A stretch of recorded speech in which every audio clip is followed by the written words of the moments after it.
talk a little bit about the school system. And, we had a Clark County teacher on last week. We had some callers that were very disrespectful to her, saying that teachers are overpaid and she was a whiner. There are teachers throughout the country, including Florida, a lot of Republicans in Florida. They're suing DeSantis, one of the unions there, because a lot of these teachers are concerned about their safety. And by the way, rightfully so. I've said from the beginning that I think that this should be a choice that the parents can make. I think they should give parents the choice. It should be the alternative. And by the way, there are some counties that are giving the parents a choice, which I commend. I think that's a good thing. And Clark County School District is going to be reevaluating every 30 days, my understanding. But guess what? As you know, Donald Trump has been a strong advocate, pushing hard, everybody in his administration, for getting these kids back to school. Well, guess who won't be going back to school? Donald Trump's son, Barron. Why, you ask? Well, it's called St. Andrew's School, just outside of Washington in the state of Maryland. They said they're deciding whether to teach fully online in the new school year or to adopt a hybrid model in which limited numbers of children can attend in person. But you won't hear Donald Trump talk about this. Now, it's a private school, of course. But don't you think we talk about leading by example all the time? Don't you think if the president is pushing for it, and by the way, he was asked in a press conference, would you let your son Barron go back? Well, he said, yeah. Well, that's not the case. Barron is not going back to school. School head Robert Kosowski and the assistant said they would decide in the week of August 10th how to continue to proceed. They said we will continue to follow guidance, approach health officials, and refine both our distance learning plans, so on and so forth. Very similar, by the way, to what the Clark County School District is doing. They're going to reassess it in a little bit, and then every 30 days they're going to reassess. I have no problem with that. I actually think that the school is doing the right thing.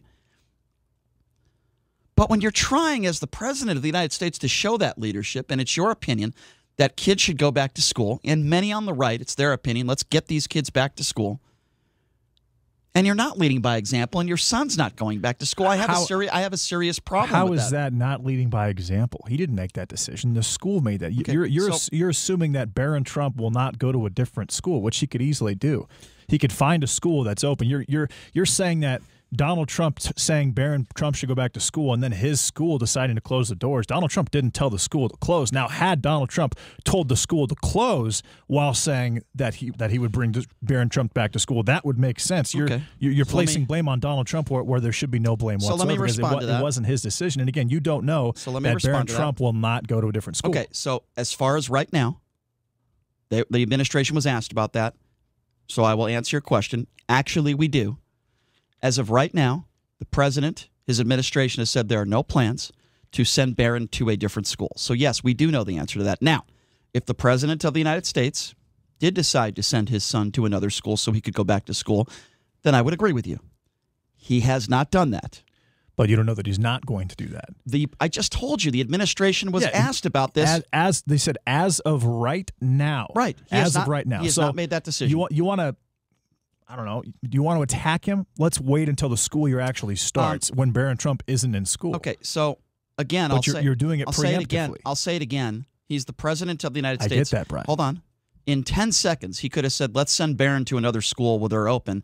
And the administration and the people that work for the president could have done that. Hold on. Well, he's probably having a conversation with his son because I'm sure his son has friends at that school. And he's saying, hey, Barron, I want you to go back. That's what it is. It's about his friends. Is that what you're telling me? No, just sending a child to a different school can be, can't be great for that child sometimes. If he has friends there, I don't know why you're not empathetic to Barron Trump here, Brian. I'm empathetic. No, why are you not showing empathy to Barron Trump? For Donald Trump possibly having the conversation with his son. Sure, I'll answer that. Do you want to go to a different school? Are you comfortable with this? Sure, I'll answer that. When it comes to empathy. Yeah, empathy, yeah. Sure. For Barron Trump. Let me despite the fact that he does have a silver spoon in his mouth. Let me know when I can respond. Despite the fact that he is wealthy, but he does have feelings, and he may have friends at his school, and he may be a little apprehensive about going to a different school. But you're not factoring that in. All you're trying to do is attack his father. Well, let me know when I can respond. For not saying that we're absolutely sending him to a different school, and you're calling him a hypocrite under false pretenses. But yes, please respond. Okay. Are you sure? Yes. Okay, thank you. Since day one of this pandemic, I don't care whether you're a Republican or a Democrat. All I've done is shown empathy for those that have lost their lives, for those that are sick. The first thing that has entered my mind is not the economy and money. The first thing that always enters my mind when I talk about death, when I talk about people that are sick, and when we talk to people that have either had the virus or had members of their family that had the virus, as we have a friend of the show, Nick Bonsanto, who was on the show last week, has always been my number one priority, regardless of your political beliefs. I've always thought about people and empathy. And in regards to the kids, in regards to this subject that we are talking about right now, we're talking about kids going back to school.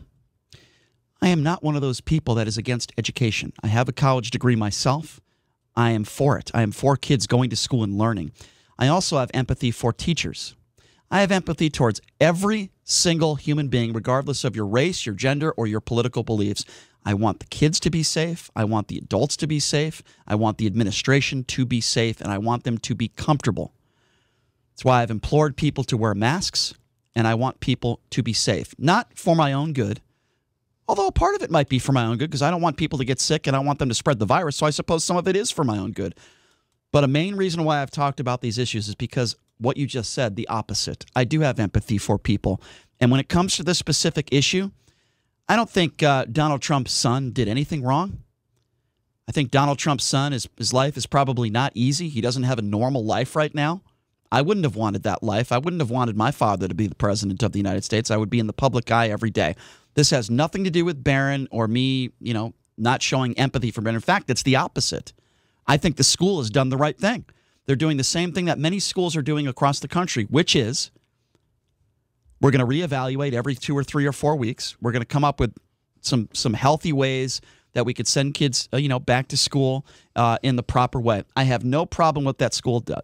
It's got nothing to do with empathy. So I will repeat again my opinion to be very, very clear. You are the president of the United States. There is not one face in this country that has been more pro get your kids back in that classroom than Donald Trump. And all I am simply saying is this. If you're showing that opinion, you should probably send your kid to a school that is open if you feel that way. That's all I'm saying. Let's open up the phone lines. It's 702-257-5396. Brian, Again, that number. Hold on, let me just give out the number. Again, that number if you want to be a part of that conversation. Do you think I'm wrong? 257-5396 is the number to call. Do you have any idea how many parents will not be able to return to work if schools stay closed through the fall? Different subject. The answer is 5.6 million. Okay, different 5.6 million subject. American parents will not be able to work if their kids do not go back to school this fall. Different subject, though. You said something about me and empathy. I think I stated the case why I do have empathy, and I've been very consistent on that since day one. Well, no, you're attacking Donald Trump for wanting kids to go back to school, but his own son may not want to go to a different school. Again, you keep using. So how does that make him? How does that make him a hypocrite? You're assuming that the only reason that he's not sending his son to a different school is because he's a hypocrite. You keep using the term, and you're not thinking about his son wanting to not go to a different school. You keep using the term attack. Attack, correct. Correct. I am criticizing the president of the United States. There is a difference between attacking him. For example, I will try to give you an example, JD. If I went on the air and said Donald Trump is a horrible father. He should not have any children. That would be attacking. I'm not attacking the president. I'm criticizing his leadership qualities. Those are two completely different things. 702-257-5396 is the number to call. Do you agree with me? Do you think the president should show some leadership here if he's talking about, kids going back to school? His own son's not going back to school. 257-5396. Why don't we start off with Joe? Joe, you are first up on the Vegas Take. Joe, what's going on? Hey, what's up, Joe? Do we not have Joe? Joe has left the building. 702-257-5396. Now we have Joel. Joel is next on the Vegas Take. Joel, what's going on? What's up, Joel? Good morning, guys. Well, here's my dilemma with the school business. The leader of our country is telling schools and school districts that they need to reopen so kids can go back. JD, you want all the schools to open so parents can go back to work. Question I have is, where is the leadership from the top that provides what each school and or school district will need to ensure that the schools are safe for the kids and for the teachers and for the staff? There's absolutely been no leadership from the top on this, stating, for example, we as the federal government have created these guidelines for every school. You need to have at least one nurse, for instance. Only about 60% of the schools in the entire country have a full-time nurse.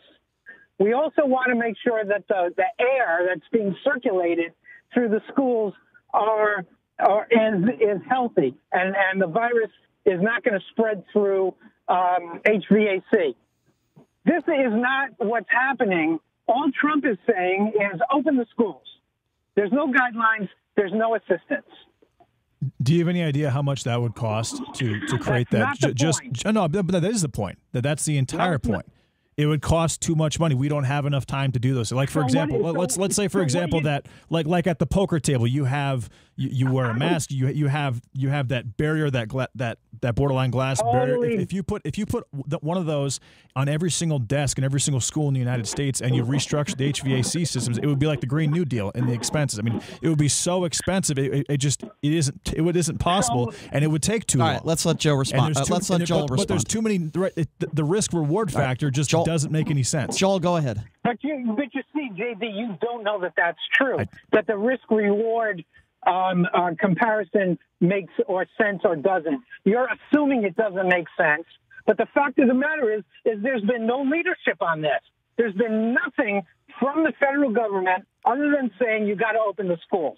And then the rest is on the school district or the city or the state to do whatever they feel they have to do. Joel, listen, man, I appreciate the phone call. I'm on your side, obviously, on this one, and that's why we're talking about leadership. Let's take some more phone calls. Good call, Joe, but that would cost an inordinate amount of money. Let's take some more phone calls at 257-5396. Let's go to Joe. Joe is next on the Vegas Take. What's up, Joe? Good morning, gentlemen. What's up, Joe? You know, I think I think you're trying to say that the president is being a hypocrite. Is that what you're trying to say, Brian? Well, I think his entire life he's been a hypocrite. I mean, I just gave you an example with the golf stuff when he criticized Barack Obama for years for playing too much golf. What do you mean, I think, let me tell you, you know what hypocrisy is shutting down voucher systems and then having your two daughters go to private school. That's hypocrisy. Now, did you bring that up? Excuse me, who are you talking about? Obama was president for 8 years. Did you bring that up? What, that his two daughters went to private school? Donald Trump has never said he's against private school, but you made it a point of saying, well, his son goes to a private school. No, I didn't make it a point saying his son goes to a... No, excuse me. You're missing the point. Try to listen for 30 seconds. The point of this story is not that his son goes to private school. I have no problem with people sending their kids to private school. Now, I do have a problem with private schools not allowing gay people to work there. Mike Pence's wife works in one of those schools, but that's another story. I have no problem with private schools. Here's what I have a problem with. The president of the United States being the face of let's get our kids back to school. If he wanted to, he could have his son go back to school. There's a gazillion schools in Washington where his son could go to. Can I respond? He has chosen. Okay, I just want to make sure you understand. He has chosen not to do it. The thing is not the private school. I don't know why you brought up Barack Obama sending his two daughters to private school. He's bringing up hypocrisy. That's hypocrisy. I have no problem with anybody bringing it. No, it's not. Is being a hypocrite. How is it hypocrite? What are you? School is the one that made the decision. Donald Trump's not the one that Trump. Okay, so let me explain to you how this works. If you're the president of the United States, let me explain to you how this works. Okay, if the president of the United States wanted his son to go to school immediately, he would be able to do that. He would just go to one of his advisors, somebody on his staff, and say, "I want Barron to be in school on this day. Find a school that he can go to." Period. End of story. Have you ever changed your kid's school? Have you ever had to change a kid's school? First of all, I don't have any kids as far as I know of, sir. So then you don't know how that has to be done. What the hell? What are you talking about? He's the president of the United States. If he wants his kid to... All right, get rid of this guy. He just said something stupid. Hold on. No, I'm not holding on. You're telling me that you don't think the president of the United States would have the power or the authority to say, I want my son to go to school, find a school where he can go the start of the school year. Are you that dumb? What he's saying is that you're not thinking about the son not wanting to switch That's not schools. what he just said. You're not factoring that in. That's not what the He's caller also just saying said. Since you don't have any of your own children, you're not exactly a great source for this. That has nothing to do with my opinion, and it's a very simple opinion, and this guy has absolutely no idea what he's talking about. He can't be that stupid. The president of the United States, absolutely 100%, if he wanted Barron to be in a school starting on the school year, he would be able to do that. And anybody who disagrees with that does not have a brain. Let's go back to the phone calls. 702-257-5396. Eddie is next. Eddie, what's going on? What's up, Eddie? Yes, thank you. I mean, you keep saying you just want things to be safe. Could you quantify that? I mean, a death rate, or as safe as driving a car? Sure, I'll answer that. I will. Sure, absolutely. I will quantify that. So, Eddie, let's start by just going over the numbers. If you don't know, I believe it's about 20 states right now that are in the red zone. Now, what does that mean?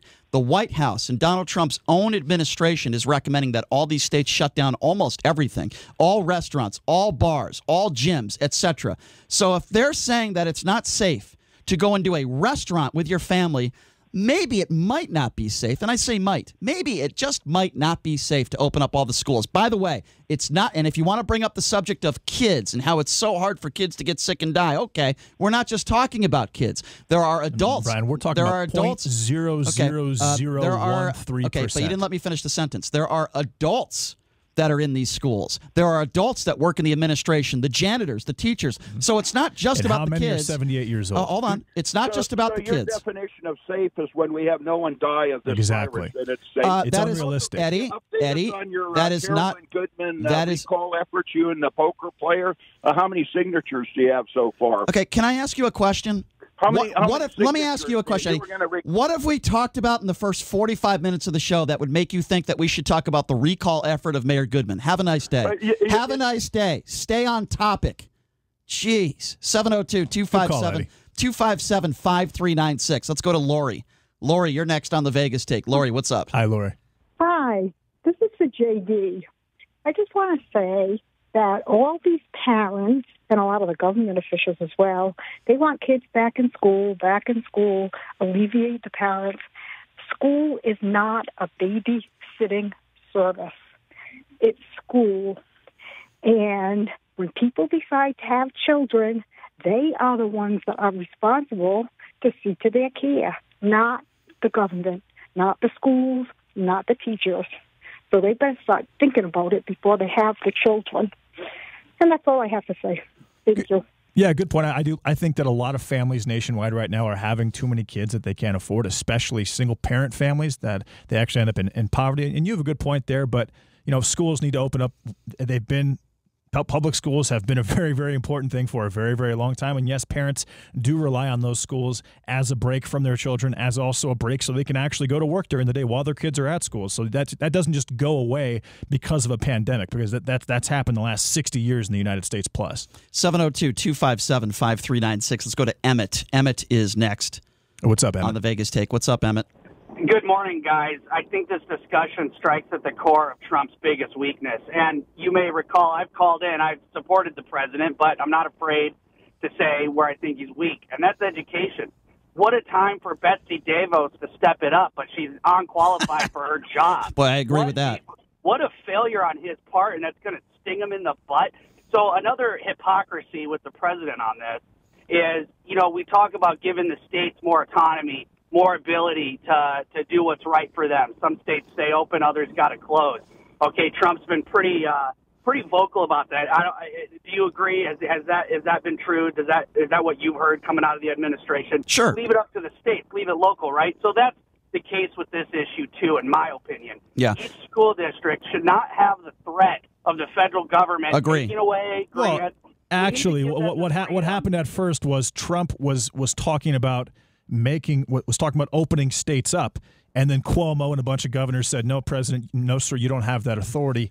And then he said, "Okay, well then I'll leave it up to the governors." But the problem with what Emmett, so you can't have it both ways. I agree. Which is what a lot of people are trying to do. I would tell the president that, Emmett, you can't have it both ways, because what he does is, if he sees that some of these Democratic governors are not doing things the way he wants to do it, he has put pressure on them and said, "Well, I'll have to do something about it then if they decide not to." Blah blah blah blah blah. What we've learned in these press conferences, And what we've learned is that the president will not directly answer that question. He does not have final say when it comes to the public schools. He does not have final say when it does not have final say for the funding of the public schools. And what he's saying is he will take funding from those public schools, give them to the parents, and give them the opportunity to spend that money on a private school. That's what he's discussing doing right now. But what I just was mentioning, though, is that the president, it is a hypocrisy where if they don't do what he wants them to do, even though he doesn't have the authority to make them do something, he makes it appear in some of these press conferences that he does when it comes to anything, and that is just simply not the case according to the law. 257-5396 is the number to call. I believe Lewis is next. Lewis, what's going on? Hey, what's up, Lewis? Hey, guys, 98% survival rate. With that said, I just wanted you know that, Donald Trump, he's a married man. If he's had for a third time. You're absolutely right. It doesn't matter. It does. It does matter. Lewis, in Nevada, it's 98.4% right now. It doesn't matter if he has indiscretions or not. If you're married, you understand where I'm going to come from this point, but you're not, so you don't understand. So you're going to make an assumption about a point that you're going to make. Well, that's very intelligent of you. It's very intelligent of you. What does me being married have anything to do with this discussion? Okay, and here we go. Well, I'm asking you. Any married man knows the majority of the decisions. So it's Melania Trump. You're so predictable. It's Melania Trump. So Donald Trump has final say in everything, but you're telling me that in this situation it's all Melania Trump. Is that what you're claiming now? You don't understand. 98% survival rate, 98%. So let's go with, hold on a second. Lewis, let's go back to what you just said. Let's try to focus on that. Lewis, try to focus for a second. You're talking about the marriage situation. Are you married? Okay, Lewis, are you going to listen or not? Because I'll just move on to the next caller if you're not. Okay, Lewis, here's what we're going to do. Okay, you're the one who brought up the marriage thing. Do you think Donald Trump should be the poster child on how to be a good husband? Do you think that marriage is in really good standings? Do you know that Melania Trump just redid her? I voted for him. He's a horrible person. He's a horrible. So why are you talking about the marriage structure? He's a bad husband. Okay, we agree. So why are you talking about the marriage? You're making my point for me. Then why are you talking about the marriage structure? Like Donald Trump has a normal marriage with Melania Trump. Are you nuts? Goodbye. No, what he's saying is that Melania Trump may be part of that decision for not sending Barron back to school as his mother. I'm sure that's what it is. I guarantee you, Barron spends a significantly, obviously, a lot more time with Melania than he does with Donald. So that isn't far fetched, Brian. Well, I'll say this. Why is that far fetched? I'll say this. Melania Trump certainly made the decision. It wasn't Donald Trump to have tennis courts at the White House. I'll give her credit for that. I'll absolutely give her credit. Now you just sound chauvinistic. Let's go back. No, that has nothing to do with being chauvinistic. You sound chauvinistic. No, I don't know what the hell you're talking about. Why is that chauvinistic? Well, women and men can't play tennis. How is that chauvinistic? I'm saying that Melania Trump.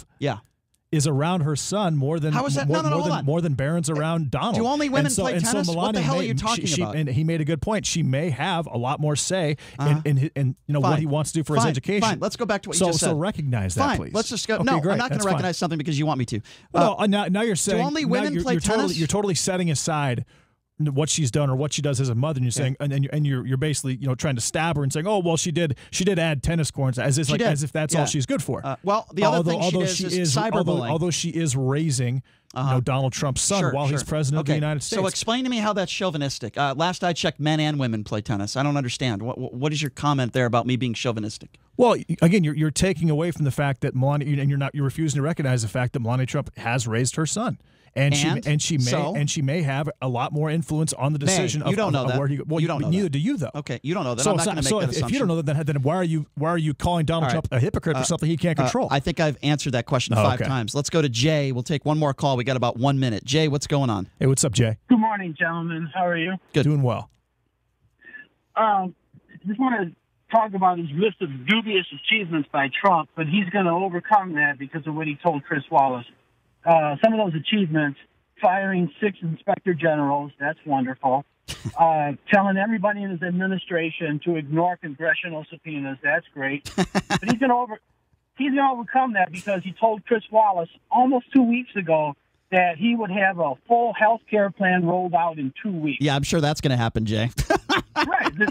The Republican Party hasn't been able to do that in 2 decades. Exactly. And my point is that he is now saying things that are so far. I mean, he's lied all the time, but we know. But now he's to the point of just saying things that are totally incredible. I mean, I'm not exaggerating. But apparently he's a wonderful athlete because he plays golf in a cart once a week. So, Jay, I appreciate the phone call, Jay. Thank you.